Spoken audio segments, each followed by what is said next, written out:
السلام علیکم ورحمۃ اللہ وبرکاتہ۔ الحمدللہ نحمده ونستعینه ونستغفره ونعوذ باللہ من شرور انفسنا ومن سیئات اعمالنا من يهده الله فلا مضل له ومن يضلل فلا هادي له واشهد ان لا اله الا الله وحده لا شريك له واشهد ان محمدا عبده ورسوله ارسله بالحق بشيرا ونذيرا اما بعد فان خير الحديث كتاب الله وخير الهدي هدي محمد صلى الله عليه واله وسلم وشر الامور محدثاتها وكل محدثة بدعة وكل بدعة ضلالة وكل ضلالة في النار۔ فاعوذ باللہ من الشیطان الرجیم، بسم اللہ الرحمن الرحیم۔ یا ایہا الذین آمنوا اتقوا اللہ حق تقاته ولا تموتن الا وانتم مسلمون۔ یا ایہا الناس اتقوا ربکم الذی خلقکم من نفس واحدہ وخلق منها زوجها وبث منهما رجالا كثيرا ونساء واتقوا الله الذي تساءلون به والارحام ان الله كان عليكم رقيبا۔ يا أيها الذين آمنوا اتقوا الله وقولوا قولا سديدا يصلح لكم أعمالكم ويغفر لكم ذنوبكم ومن يطع الله ورسوله فقد فاز فوزا عظيما۔ وقال الله تبارك وتعالى إن الله يأمركم أن تودوا الأمانات إلى أهلها وإذا حكمتم بين الناس أن تحكموا بالعدل ان اللہ نعم ما یعظکم بہ ان اللہ کان سمیعا بصیرا۔ اللہم انفعنی بما علمتنی وعلمنی ما ینفعنی وزدنی علما والحمد للہ علی کل حال۔ قابل صد احترام حاضرین جمعہ، نوجوان دوستوں، بزرگوں، پردہ نشین ماں اور بہنوں، تمام قسم کی تعریف، بڑائی، عظمت و کبریائی اس اللہ وحدہ لا شریک کے لیے ہے جو ہم سب کا خالق ہے، مالک ہے، رازق ہے، مربی و مدبر ہے۔ بعدہ صلاۃ والسلام کا نزول ہو تمام انبیاء پر، خصوصاً اس ذات مقدسہ مطہرہ مبرکہ پر جن کا نام اسم گرامی محمد رسول اللہ صلی اللہ علیہ وآلہ وسلم ہے۔ میرے محترم بھائیوں، خطبہ مسنونہ کے بعد میں نے قرآن مجید کی ایک بڑی پیاری آیت آپ کے سامنے تلاوت فرمائی ہے۔ اللہ تبارک و تعالیٰ اس آیت کریمہ میں فرما رہا ہے ان اللہ یامرکم ان تودوا الامانات الی اہلہا واذا حکمتم بین الناس ان تحکموا بالعدل۔ اللہ فرماتے اس آیت میں اللہ تبارک و تعالیٰ ہم تمام بندوں کو یہ حکم دیا ہے کہ اے بندو، لوگوں کی جو امانتیں تمہارے پاس رکھی گئی ہیں وہ امانتیں ان تک واپس لوٹا دو، یعنی ان کی امانتیں ان کو واپس کر دو۔ میرے عزیز ساتھیوں، ہمارے اوپر دو طرح کے حقوق ہوتے ہیں۔ بندوں پر اللہ تبارک و تعالیٰ نے دو طرح کے حقوق کو عائد کیا ہے۔ ایک ہے حقوق اللہ، اللہ کا حق، دوسرا ہے حقوق العباد، بندوں کا حق۔ اللہ کا حق، حقوق العباد۔ لیکن یہاں سوچنے والی بات یہ ہے کہ آج مسلمان اللہ کا حق تو اس کی عبادت کے ذریعے بحسن خوبی انجام دے رہا ہے، لیکن جب بات آتی ہے بندوں کے حق کی، تو بندوں کی جب حق کی بات آتی ہے تو یہاں ہم بڑے کچے نظر آتے ہیں۔ معاملات ہمارے صحیح نہیں ہیں، لین دین ہمارا درست نہیں ہے، لوگوں کے ساتھ ہمارا تعامل بالکل درست نہیں ہے، جبکہ یہ سوچنا چاہیے کہ آخرت کی کامیابی کے لیے دونوں ہی ضروری ہیں۔ اللہ کا حق بھی ضروری ہے، بندوں کا حق بھی ضروری ہے۔ جس طریقے سے ہم اللہ کا حق ادا کرتے ہیں ایسے ہی بندوں کا بھی حق ادا کرنا چاہیے۔ دیکھیں، قرآن مجید میں اللہ تبارک و تعالیٰ نے بیشتر مقامات پر جہاں اپنے حق کا ذکر کیا ہے وہیں پر اللہ تبارک و تعالیٰ نے بندوں میں سے کئی بندوں کا اللہ تبارک و تعالیٰ نے حق کا تذکرہ فرمایا ہے۔ اور اللہ کے رسول صلی اللہ علیہ وسلم نے بھی جہاں بندوں کو اللہ تبارک و تعالیٰ کی حق کی طرف ترغیب دلائی، اللہ کے حق ادا کرنے کی تعلیم دی، وہیں پر اللہ کے رسول صلی اللہ علیہ وسلم نے بندوں کے حقوق کو ادا کرنے کی طرف بھی توجہ دلایا، تعلیم دی کہ بندے جس طریقے سے اللہ کا حق ادا کرنے میں کوشاں رہتے ہیں ایسے ہی بندوں کا بھی مکمل حق ادا کریں، اس لیے کہ آخرت کی کامیابی کے لیے بندوں کا حق بھی ضروری ہے، اللہ کا حق بھی ضروری ہے۔ تو اللہ کا حق اللہ کو دیں اور بندوں کا حق ادا کریں، تبھی جا کر کے ایک بندہ دنیا اور آخرت میں کامیاب ہو سکتا ہے۔ مسلم شریف کی حدیث ہے، پیارے رسول صلی اللہ علیہ وسلم نے فرمایا من كانت عنده مظلمة لأخيه من عرضه او من شيء فليتحلله منه اليوم قبل ان لا يكون دینارا ولا درہم۔ اللہ کے رسول صلی اللہ علیہ وسلم فرماتے ہیں کہ اگر ہمارے کسی مسلمان بھائی کے ساتھ کوئی معاملہ ہے، اگر ہمارے کسی مسلمان بھائی کے ساتھ کوئی معاملہ ہے، کوئی لین دین ہے، یا ہماری طرف سے کسی پر ظلم ہوا ہے، ستم ہوا ہے، یا ہم نے کسی کی عزت و آبرو پر حملہ کیا ہے، یا ہم نے کسی کی حق تلفی کی ہے، کسی کا حق مارا ہے، یا کسی سے قرض لے کر کے واپس نہیں کیا ہے، پیارے نبی صلی اللہ علیہ وسلم فرماتے ہیں فَلْيَتَحَلَّلْهُ مِنْهُ الْيَوْمِ، اس کو آج ہی واپس کر دو، آج ہی اسے واپس کر دو، آج ہی معافی تلافی کر کے معاملے کو رفع دفع کر لو، اپنے معاملات کو صاف کر لو، اس لیے کہ کل قیامت کا دن ہوگا، اللہ تبارک و تعالیٰ کا دربار لگے گا، وہاں انصاف ہوگا، اللہ تبارک و تعالیٰ مظلومین کو ان کا حق اللہ تبارک و تعالیٰ دلائے گا، اور وہاں پر دینے کے لیے ہمارے پاس نہ دینار ہوں گے، نہ درہم ہوں گے، نہ روپیہ ہوگا، نہ پیسہ ہوگا، اگر ہوگا تو ہماری زندگی بھر کی کمائی ہوئی نیکیاں ہوں گی، اور ان نیکیوں کو اللہ تبارک و تعالیٰ ان مظلوم لوگوں کو دے کر کے اللہ ان کا حق ادا کرے گا۔ الغرض میرے عزیز ساتھیوں، ہمارے معاملات بہت سارے ہیں، ہمارے لین دین ہما قسم کے ہوتے ہیں، لیکن ان معاملات میں ایک اہم معاملہ قرض کا معاملہ ہے، قرض کا لین دین ہے، قرض کا لین دین ہے۔ یہ بہت ہی بھیانک معاملہ ہے۔ قرض زندگی کی ایک ضرورت ہے، ایک ضرورت ہے، اور یہ ضرورت کبھی بھی کسی کو بھی پیش آتی ہے، کبھی مجھے پیش آ گئی، کبھی مجھے ضرورت پڑی میں آپ سے قرض لے لیتا ہوں، کبھی آپ کو ضرورت پڑی آپ مجھ سے قرض لے لیتے ہیں۔ تو قرض لینا اور دینا شریعت اسلامیہ کے اندر بالکل جائز ہے، یہ ایک ضرورت ہے انسان کی، جس کو انسان آپس میں لین دین کے ذریعے مکمل کرتا ہے۔ میرے عزیز ساتھیوں، شریعت اسلامیہ قرض لینے کو جائز قرار دیتی ہے، شریعت میں قرض لینا دینا بالکل جائز ہے۔ اللہ کے رسول صلی اللہ علیہ وسلم نے بھی احادیث میں آتا ہے، نبی کریم صلی اللہ علیہ وسلم نے بھی قرض لیا ہے۔ اللہ کے رسول صلی اللہ علیہ وسلم ایک یہودی سے قرض لیے تھے اناج اور غلے کی شکل میں۔ اللہ کے رسول صلی اللہ علیہ وسلم عبداللہ بن ابی ربیعہ سے قرض لیا تھا، حدیث آگے آ رہی ہیں۔ تو قرض لینا شریعت اسلامیہ کے اندر بالکل جائز ہے، لیکن یہاں ایک بات بتانا چاہوں گا، شریعت جہاں قرض لینے کو جائز قرار دیتی ہے، وہیں قرض کو اس کے وقت مقررہ پر واپس کرنے کی بھی طرف ترغیب دلاتی ہے،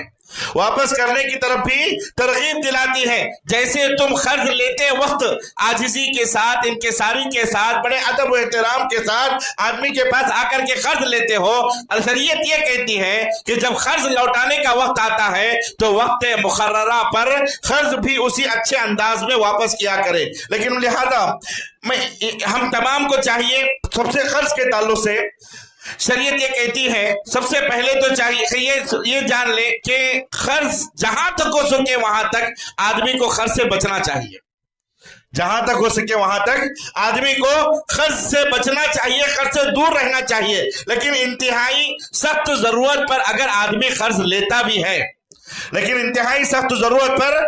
اگر قرض لیتا بھی ہے تو سب سے پہلے اپنی نیت کو صاف کریں۔ کیا کرنا ہے؟ سب سے پہلے اپنی نیت کو صاف کریں کہ میں جس طریقے سے یہ قرض لے رہا ہوں اسی طریقے سے بحسن خوبی میں اس قرض کو بھی وقت مقررہ پر واپس کروں گا۔ یہ ضروری ہے، نیت کو صاف کریں، اس لیے کہ اللہ کے رسول صلی اللہ علیہ وسلم فرماتے ہیں، بخاری شریف کی حدیث ہے، ابو ہریرہ رضی اللہ تعالیٰ عنہ نے فرمایا، پیارے نبی صلی اللہ علیہ وسلم نے فرمایا، من اخذ اموال الناس یرید اداها فعد اللہ عنہ۔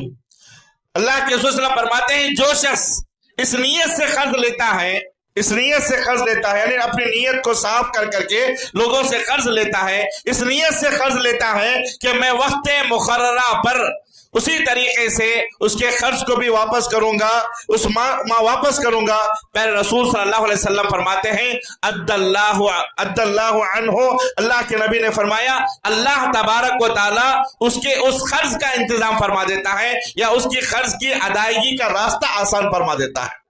اور یہ اللہ کے رسول صلی اللہ علیہ وسلم نے آگے کا جملہ بھی فرمایا، غور کریں جملے پر بھی، ومن اخذها يريد اتلافها اتلفه اللہ۔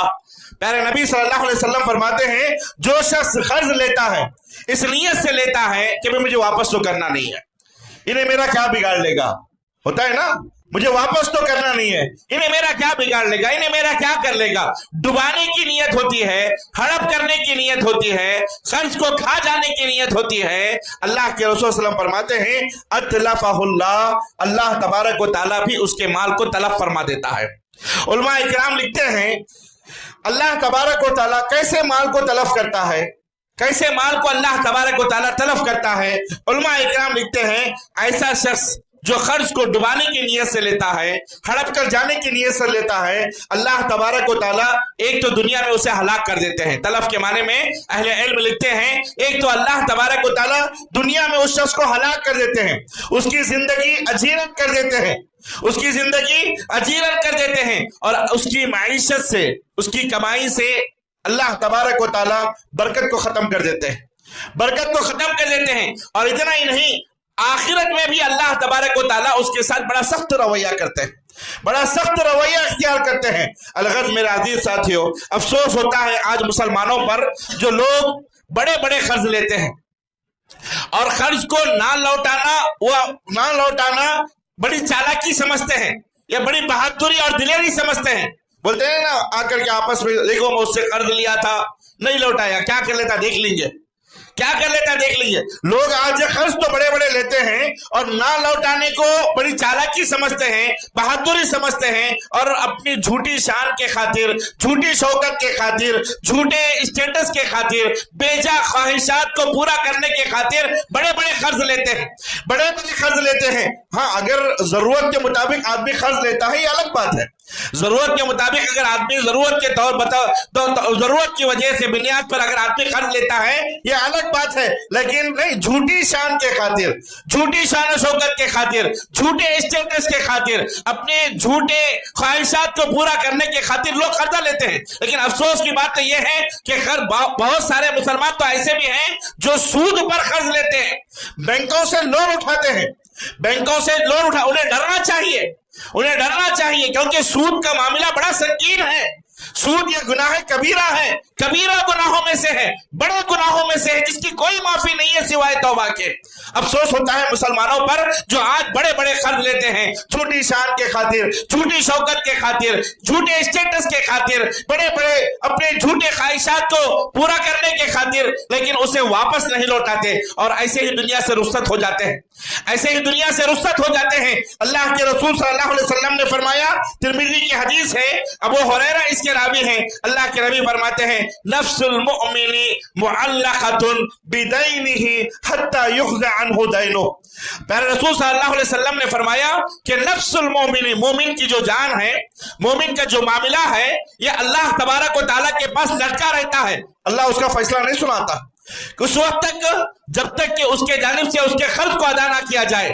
اس لیے اہل علم فرماتے ہیں ایک آدمی جب مر جاتا ہے نا، ایک آدمی جب مر جاتا ہے، اس کا جو مال ہوتا ہے، اس کا جو مال ہوتا ہے، مرنے کے بعد سب سے پہلے اس کے مال سے اس کے قرض کو ادا کیا جائے گا، اس کے مال سے اس کے قرض کو ادا کیا جائے گا، پھر اس کے پیسوں میں سے اس کے کفن دفن کا انتظام کیا جائے گا، پھر اس کے بعد اس کے ثلث مال میں سے اس کی وصیت کو پورا کیا جائے گا، اس کے بعد جا کر کے اس کا مال ورثہ میں تقسیم ہوگا۔ لیکن آج ہوتا کیا ہے، بچوں سے اگر قرضہ پوچھنے کے لیے جائیں تو بچے کیا کہتے ہیں، قرضہ تمہیں ہمارے کو دیے کیا، ہمارے ابا کو دیے تھے، جاؤ ان کے پاس مانگ لو، جاؤ ان کے پاس مانگ لو۔ جبکہ ہونا کیا چاہیے، اگر باپ مال نہ بھی چھوڑ کر کے گیا ہے، باپ قرض لیا تھا، کس کے لیے لیا تھا؟ یقیناً تمہاری تعلیم کے لیے لیا تھا، تمہارے فیوچر کے لیے لیا تھا، تمہارے لیے گھر بنانے کے لیے لیا تھا، تمہاری زندگیوں کو بنانے کے لیے ایک باپ قرض لیا تھا، لیکن افسوس کہ اس قرض کو لوٹائے بغیر وہ شخص مر گیا ہے۔ اب ذمہ داری بچوں کی یہ بنتی ہے کہ بچے اس قرض کو ادا کریں، بچوں کی یہ ذمہ داری بنتی ہے کہ بچے اس کے قرض کو ادا کریں، ورنہ اللہ کی قسم کل قیامت کے دن یہ بچے مجرم قرار دیے جائیں گے، اور باپ کا حق ادا نہ کرنے والے قرار دیے جائیں گے، ماں کا حق ادا کرنے والے حق ادا کرنے والے قرار دیے جائیں گے۔ اللہ کے لیے میرے مسلمان بھائیوں، قرض کا معاملہ بڑا سنگین ہے۔ پیارے رسول صلی اللہ علیہ وسلم نے فرمایا،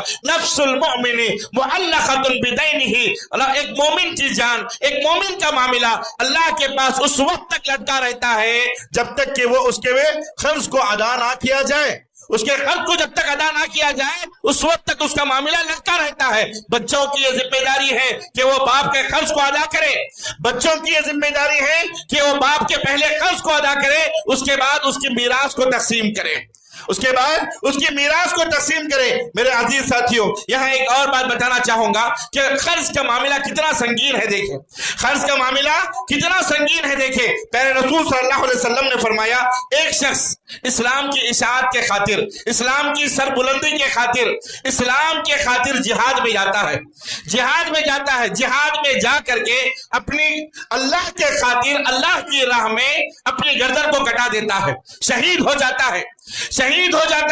اور جب شہید ہو جاتا ہے، اللہ کے رسول صلی اللہ علیہ وسلم فرماتے ہیں اللہ تبارک و تعالیٰ اس شہید کے سارے گناہوں کو معاف فرما دیتا ہے، اس شہید کے سارے گناہوں کو معاف فرما دیتا ہے الا الدین۔ پیارے رسول صلی اللہ علیہ وسلم نے فرمایا، یغفر للشہید کل ذنب الا الدین۔ شہادت اللہ کی راہ میں گردن کٹانا، اللہ کی راہ میں اپنی جان کو قربان کرنا، اسلام کی سربلندی کے خاطر، اسلام کی اشاعت کے خاطر، اسلام کے خاطر اپنی جان کو دینا، یہ کتنا بڑا اجر و ثواب کا کام ہے، کتنا بڑا افضل عمل ہے۔ پیارے نبی فرماتے ہیں اس کے سارے گناہ معاف کر دیے جاتے ہیں، شہید پر کوئی گناہ اس کے ذمہ نہیں رہتا الا الدین۔ لیکن اللہ کے نبی فرماتے ہیں قرض معاف نہیں ہوتا، قرض معاف نہیں ہوتا۔ پیارے نبی صلی اللہ علیہ وسلم نے فرمایا، والذی نفسی محمد بیدی، قسم ہے اس ذات کی جس کے ہاتھ میں محمد کریم صلی اللہ علیہ وسلم کی جان ہے، یغفر للشہید کل ذنب الا الدین، شہید کا ہر گناہ معاف ہے سوائے قرض کے، سوائے قرض کے۔ جب تک اس کے جانب سے قرض ادا نہیں کیا جائے گا اس وقت تک وہ جنت میں داخل نہیں ہوگا۔ میرے عزیز ساتھیوں، بخاری شریف کی ایک حدیث ہے، اللہ کے رسول صلی اللہ علیہ وسلم، ابو ہریرہ اس کے راوی ہیں، ابو ہریرہ فرماتے ہیں ایک شخص کا انتقال ہوا رضی اللہ تعالیٰ عنہ، ایک شخص کا انتقال ہوا۔ راوی حدیث ابو ہریرہ رضی اللہ تعالیٰ عنہ فرماتے ہیں کہ ہم نے اس شخص کو غسل دیا، ہم نے اسے کفن پہنایا، ہم اسے غسل دے کر کے کفن پہنا کر کے خوشبو لگا کر کے نبی کریم صلی اللہ علیہ وسلم کے سامنے پیش کیا، کہا اللہ کے نبی اس کی نماز جنازہ پڑھائیے۔ اللہ کے رسول صلی اللہ علیہ وسلم نماز جنازہ پڑھانے کے لیے آگے بڑھے، نماز جنازہ پڑھانے کے لیے آگے بڑھے، پھر اچانک اللہ کے رسول صلی اللہ علیہ وسلم رک گئے۔ پھر نبی کریم صلی اللہ علیہ وسلم نے پوچھا علیہ دین، یہ مرنے والا جو مر گیا ہے علیہ دین، کیا اس نے کسی سے قرض لیا ہوا تھا؟ کیا اس کے سر پر کوئی قرض باقی ہے؟ تو صحابہ نے کہا کہ ہاں یا رسول اللہ، اس پر 2 دینار کا قرض باقی ہے، اس پر 2 دینار کا قرض باقی ہے۔ پیارے نبی صلی اللہ علیہ وسلم نے فرمایا صلو علی صاحبکم، اللہ کے نبی نے اس کی نماز جنازہ پڑھانے سے انکار کر دیا، فرمایا پھر تو اگر اس پر قرض باقی ہے تو ایک کام کرو، تم اپنے بھائی کا جنازہ تم ہی خود پڑھا لو، میں نہیں پڑھاؤں گا۔ ذرا سوچنے کی بات ہے، اللہ کے رسول صلی اللہ علیہ وسلم نماز جنازہ پڑھانے سے انکار کر رہے ہیں، گویا اس شخص کی مغفرت کا کیا عالم ہوگا، اس شخص کی مغفرت کا کیا عالم ہوگا جب اللہ کے نبی اس کی نماز جنازہ پڑھانے سے انکار کر رہے ہیں۔ پھر حضرت ابو قتادہ رضی اللہ تعالیٰ عنہ آگے بڑھے، کہا اللہ کے رسول میں اس کے قرض کی ذمہ داری لیتا ہوں، میں وہ قرض ادا کر دوں گا۔ پھر اللہ کے رسول صلی اللہ علیہ وسلم نے اس کی نماز جنازہ پڑھائی۔ یعنی نبی کریم صلی اللہ علیہ وسلم جس پر قرض باقی ہوتا اللہ کے نبی اس کی نماز جنازہ بھی نہیں پڑھایا کرتے تھے، اس کی نماز جنازہ بھی نہیں پڑھایا کرتے تھے۔ میرے عزیز ساتھیوں، نبی کریم صلی اللہ علیہ وسلم کے پاس اس طریقے سے ایک اور جنازہ آیا گیا، ایک اور جنازہ لایا گیا۔ اللہ کے رسول صلی اللہ علیہ وسلم نے اس پر بھی یہی پوچھا، علیہ دین، کیا اس پر کوئی قرض باقی ہے؟ کیا کوئی قرض باقی ہے؟ کہا کہ ہاں یا رسول اللہ، اس پر اتنا قرض باقی ہے۔ تو پیارے نبی صلی اللہ علیہ وسلم نے فرمایا، صلو علی اخیکم، صلو علی اخیکم، تم اپنے بھائی کا جنازہ تم خود پڑھو، میں نہیں پڑھاؤں گا۔ ہاں، جب حالات سدھرے، لوگوں کے پاس مال بہت آیا، صحابہ کے پاس مال کی تعداد، مال کی فراوانی ہوئی، اللہ کے رسول صلی اللہ علیہ وسلم نے اس کے بعد کیا کیا؟ جب بھی کوئی جنازہ آتا اللہ کے نبی سوال کرتے، جب بھی کوئی جنازہ آتا اللہ کے نبی سوال کرتے، علیہ دین، کیا اس پر کوئی قرض باقی ہے؟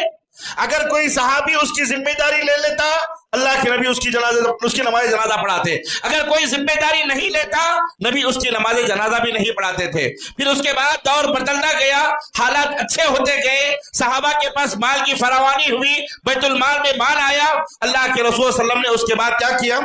جب بھی کوئی جنازہ آتا اللہ کے نبی پوچھتے کہ کیا علیہ دین، کیا اس پر کوئی قرض باقی ہے؟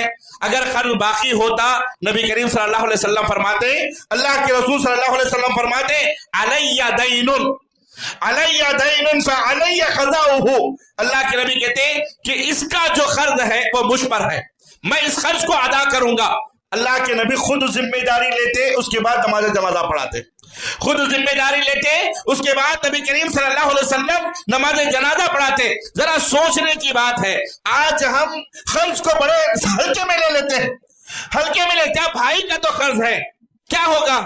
بھائی ہے، معاف کر دے گا، ہاں دوست نے تو دیا ہوا ہے، قرض کی کوئی اہمیت نہیں ہے ہماری نظر میں، قرض کی کوئی اہمیت نہیں ہماری نظر میں۔ جبکہ شریعت کیا کہتی ہے؟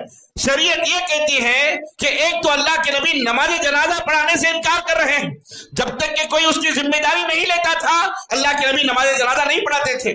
دوسری بات یہ ہے کہ اگر قرض سر پر باقی رکھ کر کے مر گیا، چاہے وہ کسی کا بھی قرض ہو، بھائی کا ہو، بہن کا ہو، بینک سے لون لیا ہوا ہو، کمپنی سے قرض لیا ہوا ہو، قرض ہے، جب تک وہ اس قرض کو ادا نہیں کرتا یا اس کے مرنے کے بعد اس کے ورثہ اس کے قرض کو ادا نہیں کرتے، اس کے بیٹے ہیں، بیٹیاں ہیں، اگر اس کے قرض کو ادا نہیں کرتے، اللہ کے نبی فرماتے ہیں اس کا معاملہ اللہ کے پاس ایسے ہی لٹکا ہوا رہے گا۔ اللہ ہم تمام کی حفاظت فرمائے، اور اللہ تعالی ہم تمام کو پہلے تو قرض سے بچنے کی توفیق عطا فرمائے، اگر لیتے بھی ہیں تو قرض کو اس کے وقت مقررہ پر واپس لوٹانے کی بھی توفیق عطا فرمائے۔ قرآن مجید کی ایک آیت سورہ بقرہ آیت نمبر 282، آیت نمبر 282 اللہ تعالیٰ فرماتا ہے، یا ایھا الذین آمنوا اذا تداینتم بدین الی اجل مسمی فاکتبوہ۔ میرے عزیز ساتھیو، یہ جو آیت ہے نا، اس آیت کو آیت الدین کہا جاتا ہے، اس آیت کو آیت الدین کہا جاتا ہے، یعنی وہ آیت جس میں قرض کے مسائل بیان کیے گئے ہیں، قرض کے مسائل بیان کیے گئے ہیں۔ اور پورے قرآن مجید میں یہ آیت سب سے طویل آیت ہے، سب سے لمبی آیت ہے، سب سے لمبی آیت ہے۔ آپ قرآن آیت سورہ بقرہ آیت نمبر 282، یہ ایک آیت تقریباً 1.5 صفحے پر مشتمل ہے، 1.5 صفحہ ایک آیت ہے، اتنی لمبی آیت ہے۔ اور یہ آیت کس کے بارے میں ہے؟ توحید کے بارے میں نہیں ہے، نماز کے بارے میں نہیں ہے، روزے کے بارے میں نہیں ہے، حج کے بارے میں نہیں ہے، بلکہ ہمارے آپسی لین دین کے بارے میں ہے۔ قرآن مجید کی سب سے بڑی آیت اللہ تبارک و تعالیٰ نے کیا اس میں بیان فرمایا ہے؟ ہمارے آپسی لین دین کو بیان فرمایا ہے۔ اور اتنا ہی نہیں، اس آیت میں اللہ تبارک و تعالیٰ نے قرض کے سارے مسائل کو بیان فرمایا ہے۔ سب سے اہم 3 مسئلے اس میں بیان کیے گئے ہیں۔ سب سے پہلا مسئلہ تو یہ ہے، اس آیت کریمہ کے اندر اللہ تعالیٰ فرماتا ہے، یا ایھا الذین آمنوا اذا تداینتم بدین الی اجل مسمی۔ غور کریں ان باتوں کو، یہ مسائل اہم ہے، ضروری ہے، کیونکہ ہم سب قرضہ لیتے ہیں، آپس میں کبھی نہ کبھی ہمیں ضرورت پڑتی ہے قرض لینے کی، لیکن ان مسائل کو یاد رکھو اور ان مسائل کو سامنے رکھ کر کے قرض لیا کرو اور قرض دیا کرو۔